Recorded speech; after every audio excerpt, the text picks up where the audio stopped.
convidar você para abrir a palavra de Deus no livro de Provérbios, capítulo 22. Provérbios, capítulo 22, verso 6. Provérbios, capítulo 22, verso 6. Diz assim a palavra de Deus: ensina a criança no caminho, ensina o menino no caminho que deve andar, e até quando for velho, não se apartará dele. Pastor, o texto é bíblico inspirado, mas nós estamos perto do dia dos namorados, não do dia dos pais. Por que você vai falar de paternidade perto do dia dos namorados?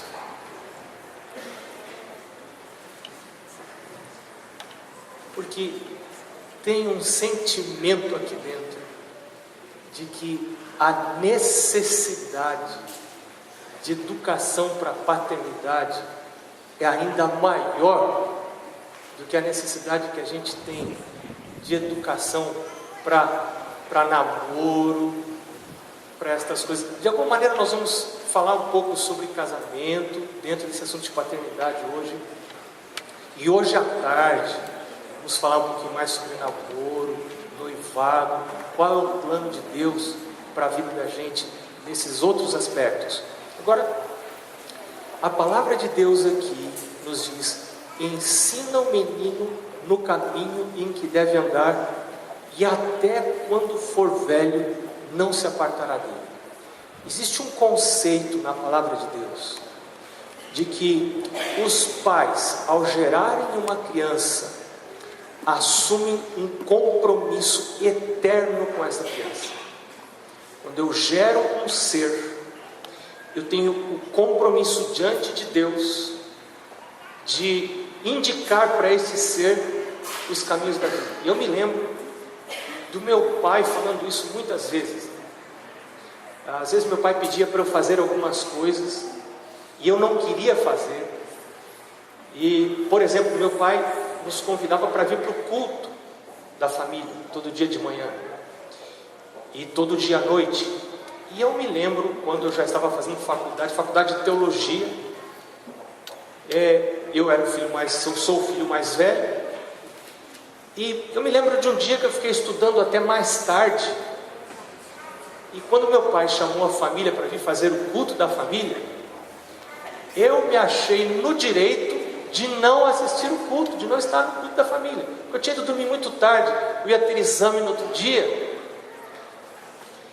E o meu pai me chamou num canto e me disse assim: filho, culto da família é um valor da nossa casa instituído por Deus. O culto da família é o que sustenta a nossa família.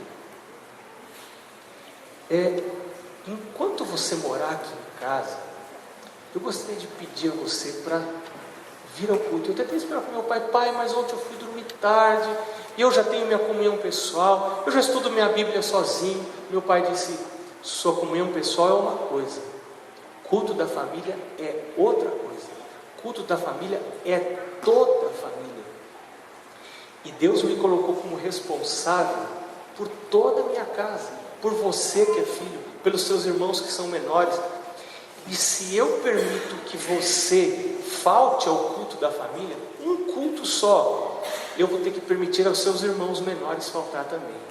Então, meu filho, culto da família é um valor da nossa casa. Eu quero pedir a você pode morar aqui nessa casa quanto você precisar.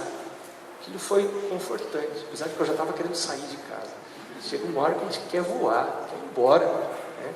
Eu já estava namorando com a Mari, já queria casar, eu não queria ficar para sempre na casa do pai e da mãe, por melhores que os pais da gente sejam, né? E eu queria ir embora.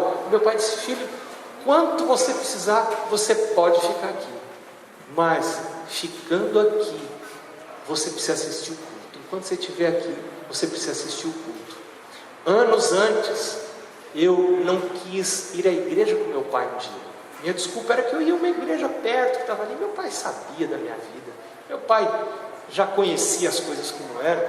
Meu pai disse: filho, eu quero pedir a você que vá à igreja com a gente. Vá à igreja, as famílias sentam juntas. Sabe, eu tive um pai chato. Você não pode imaginar como meu pai era chato. Olha, são poucos pais que são chatos como meu pai foi. Meu pai era muito chato. E eu tenho uma cunhada que diz que chato é bom porque não rola. Né? Mas meu pai era chato. Sabe, meu pai era tão chato que às vezes eu não queria ir para a escola sabatina e meu pai me obrigava a ir para a escola sabatina. Você acredita um negócio desse? Hoje está raro isso. Os pais são mais bonzinhos, o filho não quer ir para a escola sabatina, os pais deixam. Não são pais chatos igual era o meu pai. E não era só isso, sabe? Meu pai me levava para a escola sabatina e na minha igreja, quando eu era pequeno, as portas tinham pequenas janelas. E o meu pai, em vez de ficar estudando a lição com os adultos, sabe o que meu pai fazia? Ia lá para a porta da minha escola sabatina e de vez em quando eu via assim, meu pai já era um pouco careca, eu só via o nariz do meu pai, os olhos e a cabeça olhando para ver se eu estava dentro da sala, para ver se eu estava me comportando bem. E o cúmulo que meu pai fazia era de vez em quando ir conversar com as professoras da escola sabatina. Você imagina um negócio desse? E aí ia lá, conversava com os professores, e eu via meu pai conversando, eu fingia que não estava olhando, mas não podia não olhar. E o meu pai perguntava para as professoras assim: escuta, como que o Marcos está se comportando na escola sabatina? E as professoras falavam para o meu pai como que eu me comportava na escola sabatina. E em casa tinha encrenca, porque o meu pai não era daqueles pais bonzinhos, amorosos, defensores dos filhos. Sabe, tem pais que são coisa mais linda, defende os filhos. Vai alguém falar que o filho não está se comportando bem? Cria uma briga. Que coisa linda isso. Esse amor lindo. Tem que defender os filhos. Para meu pai não me defendia. Sabe? Meu pai não me defendia. Quando a professora vinha falar que eu estava me comportando mal, meu pai ficava do lado da professora. Nunca me dava razão. Por isso que eu fiquei desse jeito agora.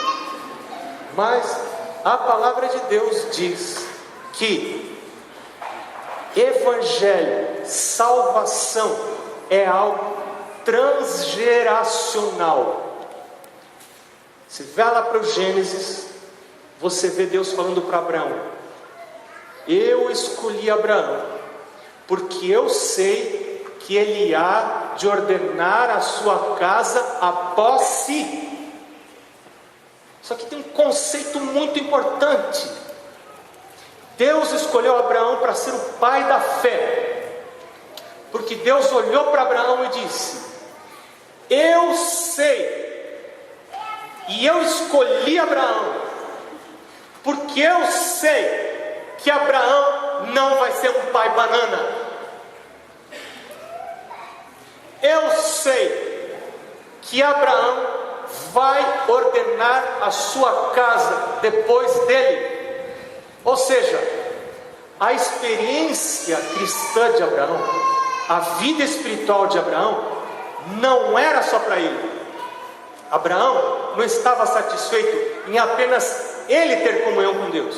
Abraão sabia que a sua comunhão com Deus precisava ser tão íntima, tão profunda, que a influência desta comunhão com Deus deveria alcançar os filhos, aos filhos dos filhos, e aos filhos dos filhos dos filhos, e aos filhos dos filhos dos filhos dos filhos. Quinta, sexta, sétima, oitava, décima. Quantas gerações? Deus chegou a dizer: eu sei que o tipo de relação que Abraão tem comigo vai afetar não só a família dele, mas nele serão abençoadas todas as famílias da terra. Quando eu olho para Abraão, eu penso assim: Deus, me ajuda, Deus. Como que eu posso educar as minhas filhas? Para que, se Jesus não voltar, os meus bisnetos sejam teus adoradores. Se Jesus não voltar, isso é o que meu pai fala. Meu pai diz assim: eu gosto de pensar que eu vou estar na sepultura. Meu pai tem 78 anos. Vou estar na sepultura e os meus filhos e os meus netos vão estar passando por cima. Porque quem está enterrado está comendo grama pela raiz, está lá assim, deitadinho. E aí meu pai disse: e os filhos e os netos estão passando por cima, pregando o evangelho, trabalhando para Deus. E eu gosto de pensar, se Jesus não voltar, a gente acha que Jesus vai voltar muito logo, mas se Jesus não voltar logo, como que vão ser meus netos? Como que vão ser minhas filhas, meus bisnetos, meus tataranetos? Deus quer que nós nos tornemos geradores de moradores para o céu. Não basta procriar, eu preciso gerar moradores para o céu.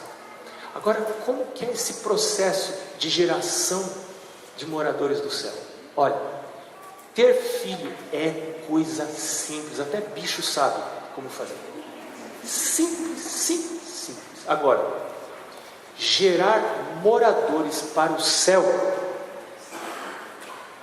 é uma arte que só Deus pode ensinar. Como que a gente educa? Como que a gente ensina?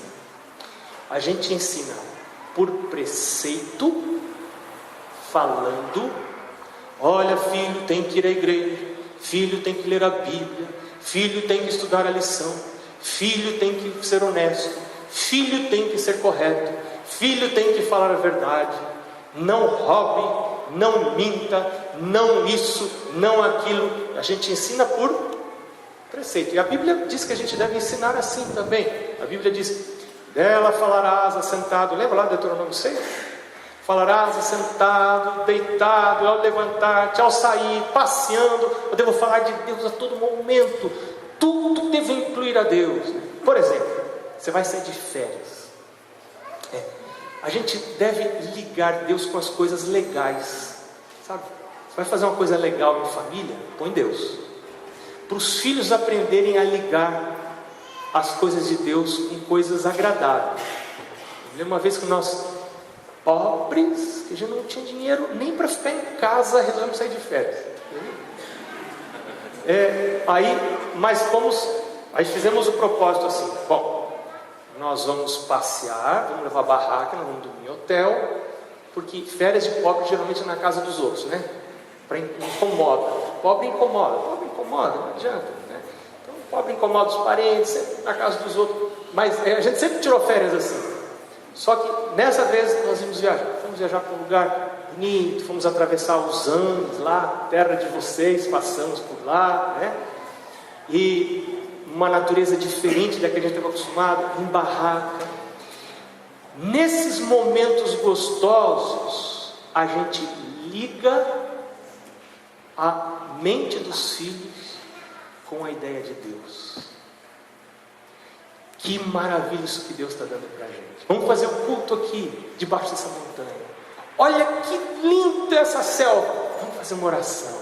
Vamos louvar a Deus, vamos cantar um hino de gratidão a Deus. Quão grande és tu? Você vai ligando a mente dos filhos com coisas, com Deus, através de coisas agradáveis. Então, um jeito de você ensinar é por preceito, você falando. Mas estudos têm mostrado que o jeito mais eficaz de você ensinar é através da vida, do seu exemplo, é de você viver. O filho precisa ver você vivendo. O filho precisa ver você doente. Como que você lida com a doença? O filho precisa ver como você reage quando você perde emprego. O filho precisa ver. Como que você reage? O filho precisa ver como você reage quando batem no seu carro. O filho está ali junto com você, alguém vem, pum! Você tirou o carro da loja, zerinho, vem alguém, pum, o filho olha para você, para ver como você reage. Então o filho vai aprender nós aprendemos por contato. Você está entendendo? Contato. É muito importante o contato. Ver, presenciar, estar junto. Por isso é que a gente deve levar os filhos. Estar os filhos sempre juntos. Tem gente que diz assim: eu não levo criança em supermercado porque me dá muito trabalho. Não. Leva. Você vai sair de casa, vem junto, filho. Vem junto. Tem mãe que diz assim: sai para lá que eu estou trabalhando. Não. Vem para cá porque eu estou trabalhando. Vem cá, junto. Porque aprende por contato. Aprende por presença.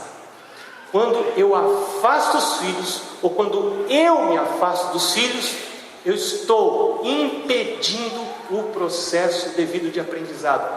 E se eu saio do palco, alguém outro vai entrar no palco. E Ellen White diz que quando os pais se omitem, Satanás toma controle da educação dos filhos. E Satanás tem vários meios para tomar o controle da educação dos filhos. Então, quando o pai e a mãe se omitem, Satanás toma o controle da educação dos filhos. E uma das maneiras que Satanás usa para levar os pais a se omitirem é uma coisa boa. Interessante que quando Satanás não consegue estragar a minha vida por coisas ruins, ele procura estragar a minha vida por coisas boas. Uma coisa boa que às vezes Satanás usa para estragar a minha família é o trabalho. Ontem eu no Facebook recebi uma mensagem de alguém dizendo assim: pastor, meu marido me abandonou. Quantas vezes eu pedi a ele para não trabalhar os domingos, ficar em casa. A gente nunca ficava junto. Finalmente terminou tudo. Trabalho.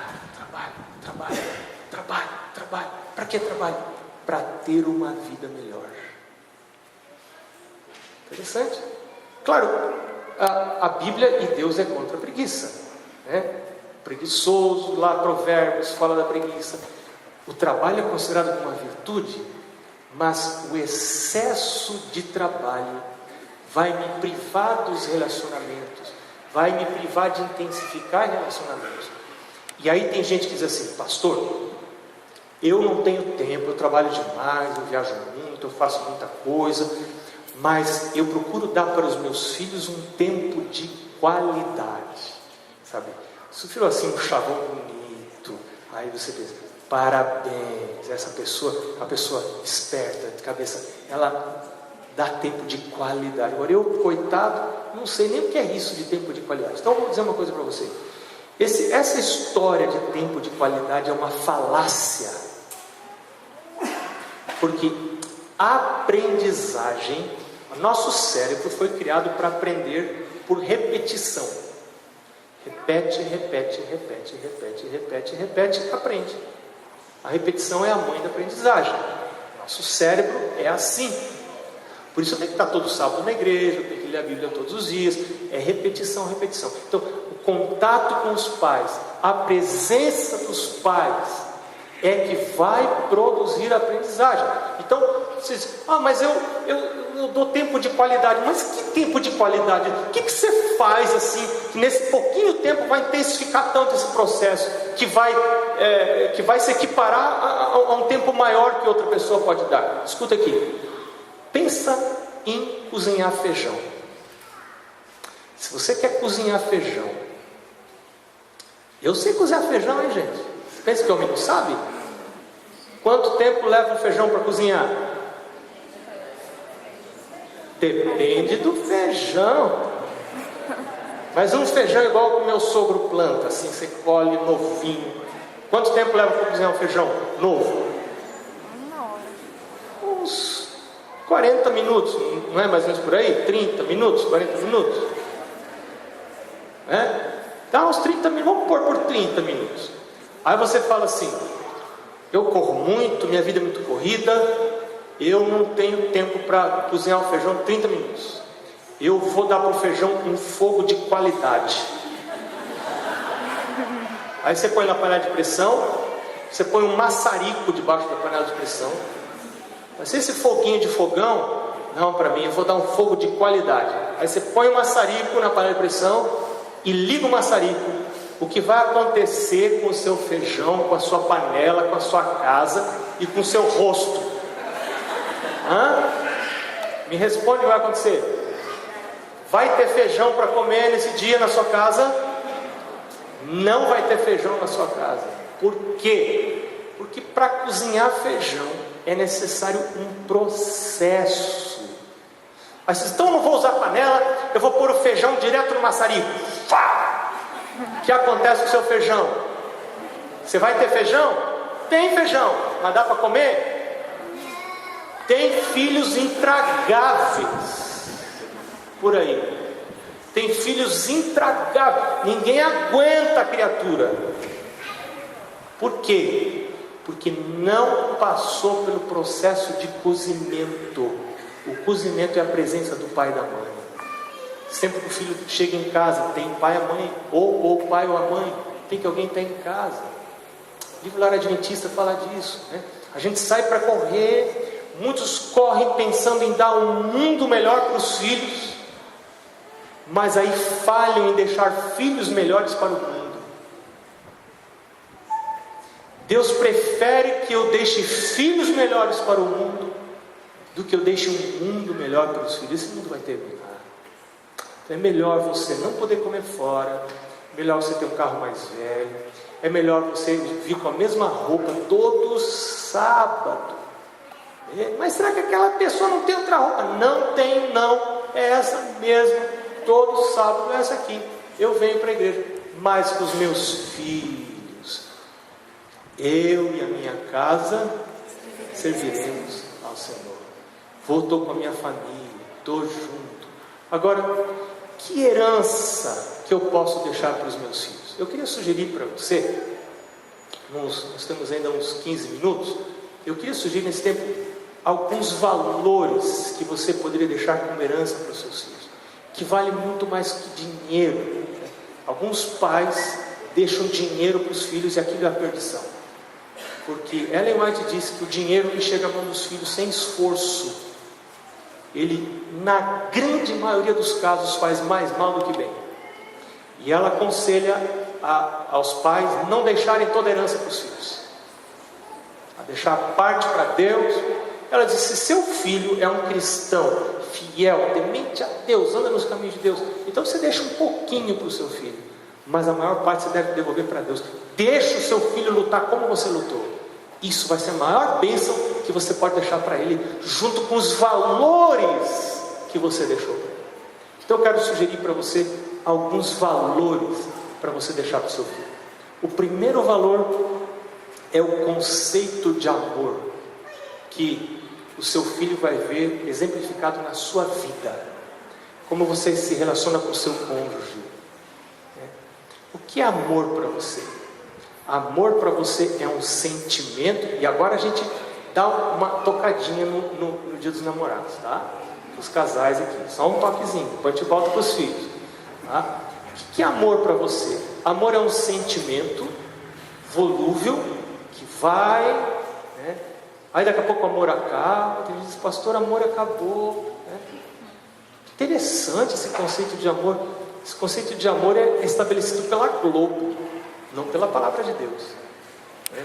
O conceito estabelecido na palavra de Deus é diferente. Deus diz lá: um novo mandamento vos dou, que vos ameis uns aos outros, assim como eu vos amei. Nisto conhecerão todos que sois meus discípulos, se vos amardes uns aos outros. Quer dizer, amor é um mandamento de Deus. Se é um mandamento de Deus, está na minha escolha amar ou não amar. Amor é um ato da minha escolha. Eu tomo a decisão de amar. E quando eu me caso, eu faço essa escolha por alguém e tomo a decisão de amar essa pessoa até que a morte me separe dessa pessoa.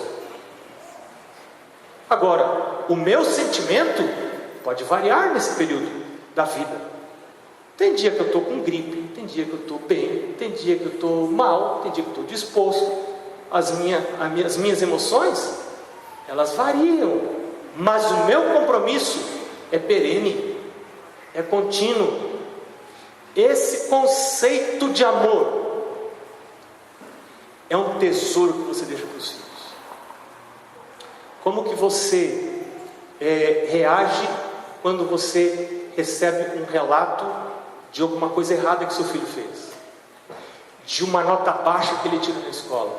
Qual é a sua reação? Tem pais que não fazem nada, e tem pais que quebram a casa. Qual é o meio termo? Onde fica o meio termo? Como que Deus me trata? Então eu tenho que estudar a palavra de Deus para saber como Deus me trata. Como que Deus trata? Deus é aquele paizão, meu filho, no fim tudo vai dar certo, no fim todo mundo se salva. Esse conceito não é bíblico. A Bíblia fala de juízo. Esse conceito não é bíblico. Ou Deus é aquele pai que, o que você fez? Errou? Pá, acabou. É esse que é o Deus da Bíblia? Esse não é o Deus da Bíblia. Como que Deus age? Onde está o meio termo? Aquele que ama, mas não inocenta o pecado, mas entrega-se a si mesmo pelo pecador, sofre. Jesus é aquele que diz: o que vem a mim, de modo nenhum eu lançarei fora, nunca te deixarei, nunca jamais te abandonarei. Um pai que recebe a notícia de que a filha está grávida antes de casar, qual a sua reação? Eu tenho 2 filhas. Se você tem uma filha, recebe a notícia que a filha está grávida antes de casar, como que reage? Como que Jesus reage quando a gente erra? Quando a gente compreende Deus, a educação dos filhos se torna mais fácil. Então esse conceito de amor, ele não só é um legado que você vai deixar para os filhos, para as gerações, como vai facilitar a sua vida aqui na terra. Quando a gente não tem esse conceito de amor, a vida se torna muito difícil. Ligado ao conceito de amor, vem outro legado que você pode deixar para os filhos, que é o conceito de perdão. Uma casa não se sustenta sem perdão. Eu gosto demais do livro de Gênesis, porque no livro de Gênesis você encontra a história das primeiras famílias da terra, que são iguaizinhas, às vezes bem parecidas com as histórias das últimas famílias que vão viver sobre a terra, que somos nós aqui. É tudo igual, tinha cada coisa que acontecia. Por exemplo, o Jacó teve um dos filhos que dormiu com a esposa dele. Você já pensou comigo? Agora o que Jacó vai fazer com esse filho? Coisa horrível que acontece dentro de casa, né? E aí vem o perdão. Não é possível viver em família sem perdão. A vida se torna tão difícil sem perdão. E o perdão é uma coisa tão séria, tão importante, que Jesus diz assim: se você não perdoa os outros, eu não posso perdoar você. Se você perdoa os outros, eu vou perdoar você. E a oração do Pai Nosso diz assim: Pai, perdoa as nossas faltas, assim como nós perdoamos aos nossos devedores. Perdoa as nossas dívidas, assim como nós perdoamos os nossos devedores. Se eu não perdoo, né, como que eu posso esperar que Deus me perdoe? Agora, perdão é uma coisa injusta. Tem pessoas que são muito justas, e os muito justos vão ficar fora do céu. Você sabe que eu estava dando estudo com uma pessoa, estudando o assunto do perdão, e essa pessoa falou um negócio que eu nunca mais esqueci. Eu até já esqueci quem foi a pessoa, mas não esqueci do que essa pessoa me ensinou. Ela disse: pastor, eu entendi um negócio. Você sabe que no Espiritismo não tem perdão? O Espiritismo não existe perdão. O que você faz, você paga. Aqui se fez, aqui se paga. O cristianismo é a única religião que tem um conceito de perdão. Você faz e outro paga. Uma coisa injusta. Você que fez, você que errou, outro vai pagar, outro sofre, outro sofreu por você. Levou o sofrimento do seu erro sobre si mesmo. Sabe quando tem gente muito egoísta dentro de casa, o coração não foi transformado por Jesus. Ela é incapaz de carregar o erro dos outros. Ela é incapaz de suportar o defeito dos outros. Você errou, eu não carrego o seu erro. O seu erro é com você. Vire-se com o seu erro. Leve o seu erro. Não perdoo você. Eu não perdoo. Quando eu sou membro da igreja e não perdoo, eu sou adventista de nome, mas espírita por convicção. Porque no espiritismo não há perdão. Só no cristianismo é que há perdão. E talvez Deus esteja convidando alguém hoje aqui para perdoar. Perdoar coisas difíceis, coisas duras. Perdão não é uma coisa simples. Perdão não é uma coisa fácil. Perdão é uma coisa muito dura. Mas o perdão também é uma decisão da vontade, assim como o amor. E o perdão nem sempre está ligado ao sentimento. Eu sinto que devo perdoar. Não espere sentir coisa boa, porque você é pecador, eu sou pecador. Pecador não sente coisa boa. Pecador tem que pedir a Jesus para transformar o coração. Senhor Jesus, eu não estou querendo perdoar, mas a tua palavra me manda perdoar. Mas eu não quero perdoar. Senhor Jesus, eu tenho uma raiva dessa pessoa. Senhor, eu tenho ódio dessa pessoa. E a Bíblia diz que o ódio para Deus é o quê? Lá em Mateus Jesus diz, né? É aquele que sente ódio do seu irmão, é como se tivesse matado. É assassinato, é transgressão do mandamento, né? Não matarás. Senhor Deus, eu tenho ódio, me ajuda, Deus. Cria em mim um coração novo, Deus. Me ajuda a perdoar. Então, perdão é uma decisão da vontade. Eu teria para falar outras virtudes que você pode deixar para os filhos, como generosidade, honestidade, fidelidade. Mas eu quero ir agora para o fim, falando de uma última virtude, por causa do tempo. Espiritualidade. Como que você pode deixar para o seu filho uma ideia, um conceito de espiritualidade, de ligação com Deus? Porque tem gente que não tem nada com Deus e são pessoas honestas, pode até perdoar, sei lá como. Eu esqueci de falar uma coisa sobre perdão, né? Tem gente que diz assim, eu perdoo, mas não esqueço. Você já viu pessoas falarem isso? Eu perdoo, mas não esqueço. Claro que você não esquece. Você não caiu de cabeça, certo? Quando você sofre uma dor, uma ferida profunda, você não esquece. Perdão, perdoar, não é esquecer. Aí alguém diz assim, pastor, mas a Bíblia não diz que Deus esquece dos nossos pecados. E dos vossos pecados não mais me lembrarei. A Bíblia não diz isso? E você acha que Deus sofre de amnésia? Você adoraria um Deus que, esqueci de guardar você hoje. Esqueci. Sabe? Você acha que Deus esquece de fato os pecados? Claro que não. Como que a gente sabe que não? Apocalipse fala que tem livros. O que está escrito nos livros? Que coisas estão escritas? Que livros que tem? Livro do bem? Livro do mal? Está tudo escrito. Então o que Deus quer dizer quando Ele fala que esquece os nossos pecados?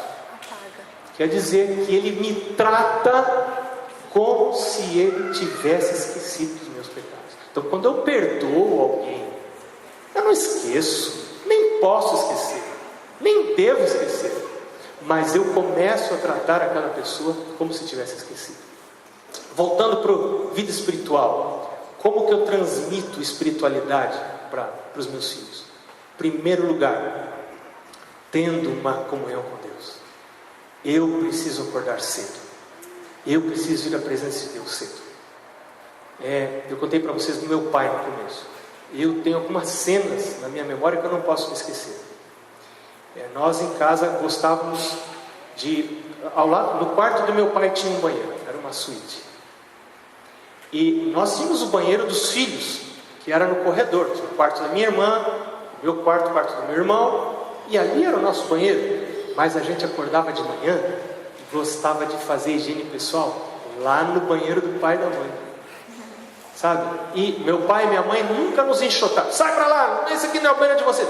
Deixava, às vezes meu pai dizia: puxa, mas vocês não têm o banheiro de vocês? Eu estou querendo entrar e usar. E ele ralhava um pouquinho assim, mas não enxotava. E a gente gostava de usar o banheiro do pai e da mãe. Parece que a gente quer estar perto do pai e da mãe, né? E até hoje, sabe, quando eu vou na casa do meu pai e da minha mãe, às vezes eu deito na cama dele. Você acredita? Eu vou lá, me deito, tá meu pai, eu me deito no meio dos dois, né? Deito ali. E eu fico pensando, que coisa legal, graças a Deus ainda tem meu pai e minha mãe. Mas, às vezes, quando eu entrava no quarto do meu pai de manhã, tinha um sofá perto da janela. Você sabe o que eu via? Eu via a sola dos sapatos do meu pai. Você sabe por que eu via a sola dos sapatos do meu pai? Porque o meu pai estava virado para a janela, com a Bíblia aberta em cima do sofá e assim, ó, tá vendo? A sola do sapato. E eu tenho assim na minha memória, vários dias. Entrava de manhã, sola do sapato. Nunca vi a sola do sapato do meu pai. Outra hora, você nunca vê a sola do sapato das pessoas. Você só vê a sola do sapato das pessoas quando as pessoas estão orando. E eu não tinha uma vida de oração, mas ver um pai orando, ver uma mãe orando, é uma influência muito grande na vida de um filho. Um pai que tem uma vida de leitura da palavra de Deus.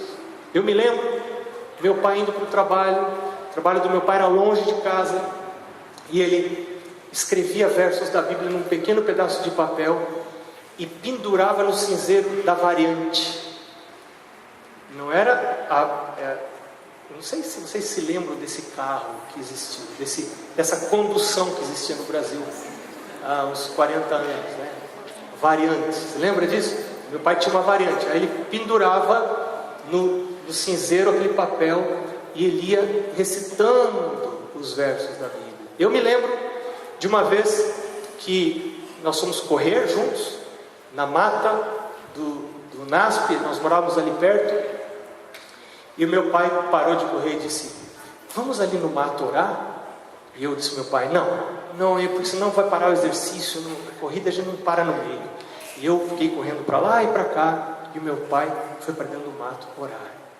Meu pai orava, eu não orava, eu não queria saber de Deus, eu não queria saber de Bíblia, eu não queria saber.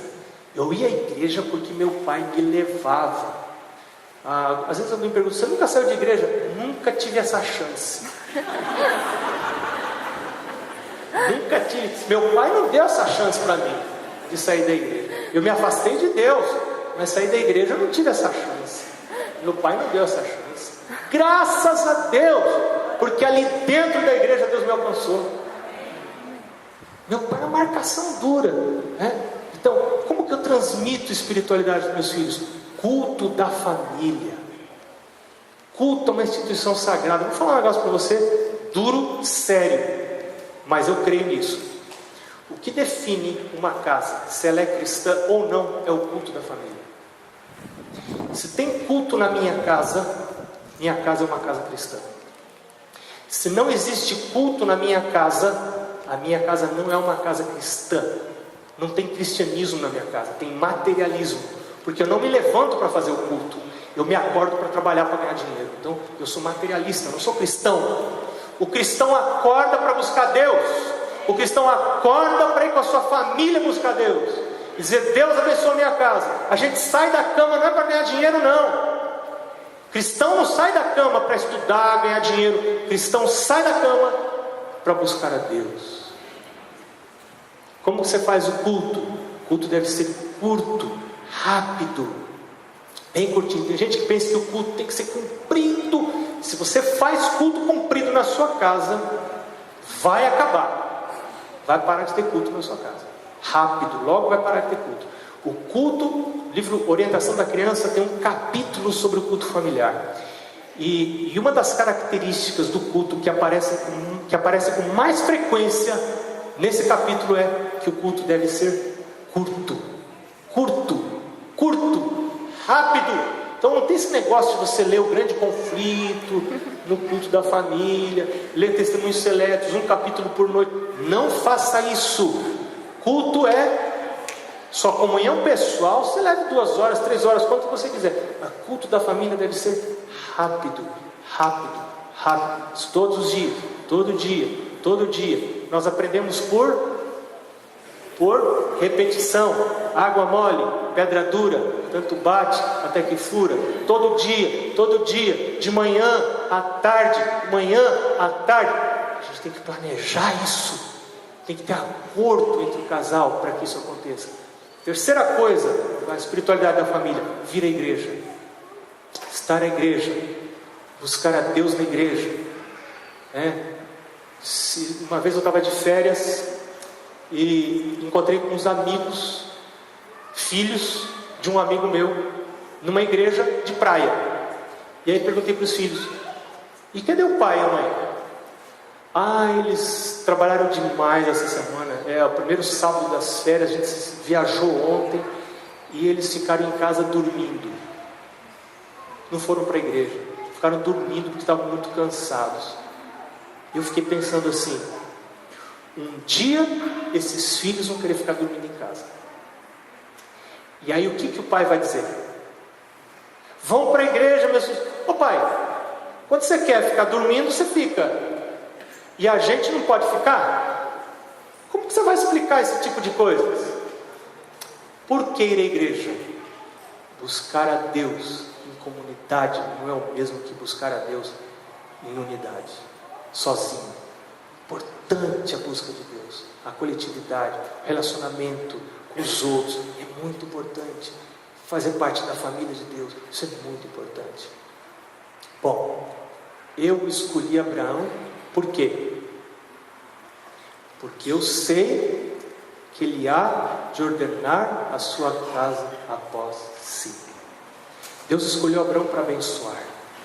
Abraão recebeu vários tipos de bênçãos. Bênçãos sobre o seu casamento, bênçãos financeiras. A Bíblia diz que Abraão era muito rico. E Deus diz que escolheu Abraão. Por quê? Por que Deus escolheu Abraão para abençoar? Deus diz: eu sei que ele vai ordenar a sua casa depois, após si. Eu creio que nessa manhã Deus está chamando aqui namorados casados para uma reconsagração ao Senhor, para reconsagrar os seus filhos ao Senhor, para redirecionar talvez a vida da sua família. Algumas famílias são materialistas, elas vivem para sobreviver, para ganhar dinheiro para essa terra. Tem outras famílias que a prioridade é a nova terra.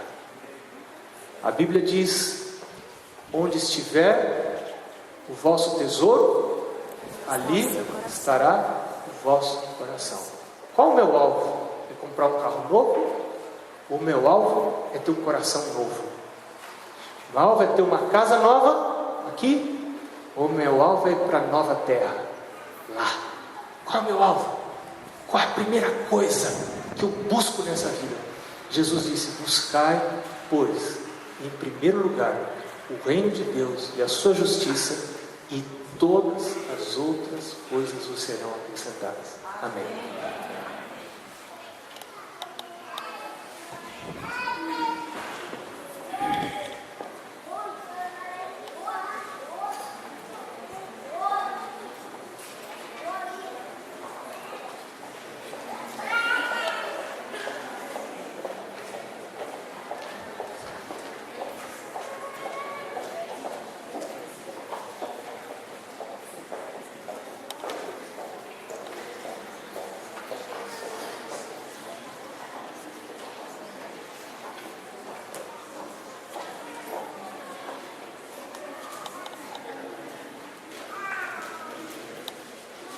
esse culto não se encerra aqui, ele continua no período da tarde. O pastor ministrante do casamento vai ser o pastor Marcos Bonfim.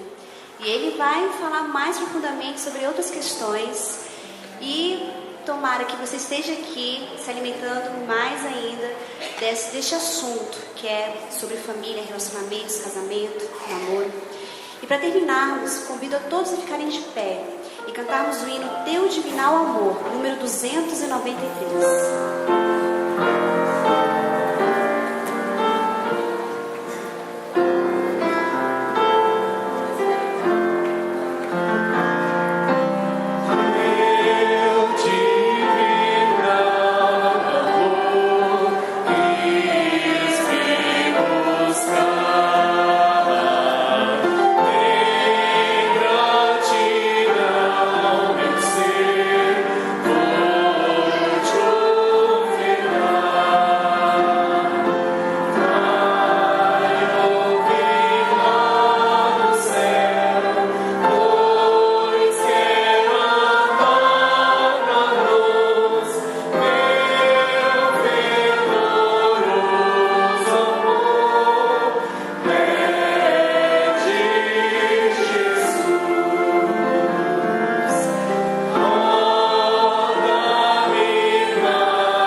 Senhor Deus, hoje recebemos um chamado para a reconsagração, Senhor, da nossa casa, da nossa família, dos nossos filhos. Queremos pedir ao Senhor que nos ajude a redirecionar os nossos propósitos, nossos valores, nossas prioridades, para que o céu e a vida eterna ocupem o lugar que devem estar. Senhor, pode ser que aqui na igreja hoje exista uma pessoa necessitando de um milagre na sua família. O Senhor é o Deus especialista em milagres. Tua palavra diz que o Senhor é maravilhoso, é Deus forte, é Pai da eternidade. O Senhor é conselheiro, o Senhor é o príncipe da paz.